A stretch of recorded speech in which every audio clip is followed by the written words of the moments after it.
আমি জানি তুমি রেগে আছো। মীরা প্লিজ তাকাও একবার আমার দিকে। আন্টি একটু পানি দিন। মীরা প্লিজ।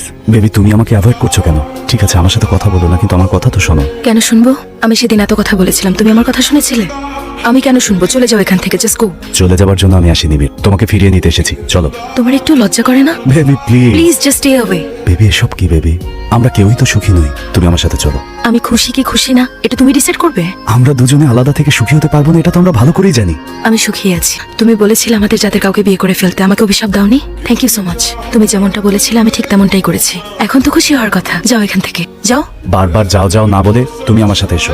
ওই দিন তুমি আমাকে সময় দিয়েছিলে, 6 ঘন্টা সময়, মনে আছে? কিভাবে আমাকে ছেড়ে যেতে পারলে? তোমার দেয়া ওই 6 ঘন্টায় আমার জীবনটাই বদলে গেছে আদি। মেয়েদের জন্য ঘরে অনেক রকমের বাধা থাকে, তোমার তো বোন নেই তাই না? এজন্যই তুমি বুঝতে পারবে না। সবকিছু ছেড়ে ওই দিন তোমাদের বাড়িতে গিয়েছিলাম আমি, কিন্তু তোমার সাথে দেখা হয়নি। আমি এটাও মেনে নিয়েছি, কারণ আমি বিশ্বাস করেছিলাম তুমি আসবে, কিন্তু আসোনি। আর বিয়ের পর 2 দিন পর তখনও তুমি শান্তই বসেছিলে। তুমি সবকিছু ভুলতে পারলে? তুমি সেদিন এসেছিলে, আদি জানতো না। তুমি ফোন করনি বলে সাইকোহে মরফিন ইনজেকশন নিয়েছিল, ওভারডোজ হয়ে গিয়েছিল।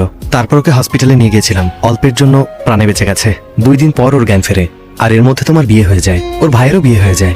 জ্ঞান ফেরার পর ও তোমার বিয়ের কথা জানতে পারে। ওর বাবা ওকে ঘর থেকে বের করে দেয়। ও হাসপাতালেই থাকতো, ওখানে কাজ করতো। ওর দাদি মারা যাওয়ার দিন ও বাসায় যায়।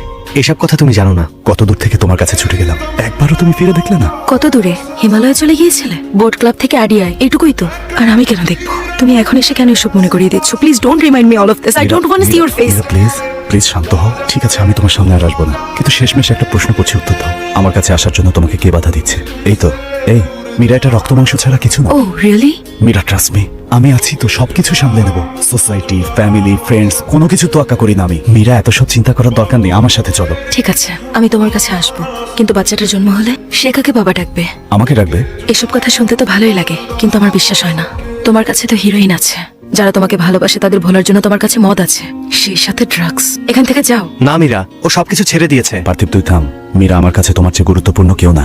চাইলে তোমার ফ্যামিলিতে গিয়ে কথা বলবো, এখনই গিয়ে কথা বলবো। মীরা একবার হ্যাঁ তো বলো প্লিজ। এদিকে এসো, বসো। কাম ক্লোজার। বেবি তুমি এতদিন আমাকে ছেড়ে কিভাবে থাকলে বলো? বিয়ের 3 দিনের মাথায় আমি চলে এসেছি। আমি তোমার কাছে আসতে চাইনি, কারণ তোমার উপরে খুব রাগ ছিল। I was so angry with you. আমি বাবা মার কাছেও ফিরে যাইনি, কাছে একটা হোস্টেলে থেকে ক্লিনিকে কাজ করতে শুরু করলাম। কিছুদিন পর আমার রাগ ভেঙে গেল। পরে ভাবলাম তোমার কাছে ফিরে যাই, কিন্তু তখনই আমার পিরিয়ডস বন্ধ হয়ে যায়। তারপর জানতে পারলাম আমি প্রেগন্যান্ট। তখন তোমার উপর আরো বেশি রাগ হয়। কিছুদিন পর ভাবলাম আমি তোমার কাছে ফিরে যাই। তারপর আমি পেপার আর মিডিয়ার মধ্যে নায়িকার সঙ্গে তোমার ওই ছবি আর নিউজগুলো দেখলাম। তুমি জানো, এই দিনের জন্যই আমি অপেক্ষা করছিলাম। বিশ্বাস করছিলাম তুমি যেভাবেই হোক আমাকে খুঁজে বের করবে। তুমি আমার সামনে। আমি আমার স্বামীকে একবারের জন্য স্পর্শ করতে দেইনি, not even my used clothes. Adi, this is not just a flesh and blood. যা বলছি মনোযোগ দিয়ে শোনো। This is you baby. আমি অনেকবার ভেবেছিলাম তোমাকে বলে দিই, কিন্তু বলতে পারিনি। এই বিষয়ে আমি কাউকে বলিনি, এমনকি বাবা মাকেও না। I am pregnant, we are pregnant. তুমি জানো তোমার উপর কতটা রাগ আছে আমার? এই জীবনে কখনো তোমাকে ক্ষমা করবো না। আদি আমাকে এখনই বিয়ে করো, আজ, এখনই, আদি, এই মুহূর্তে। চলো।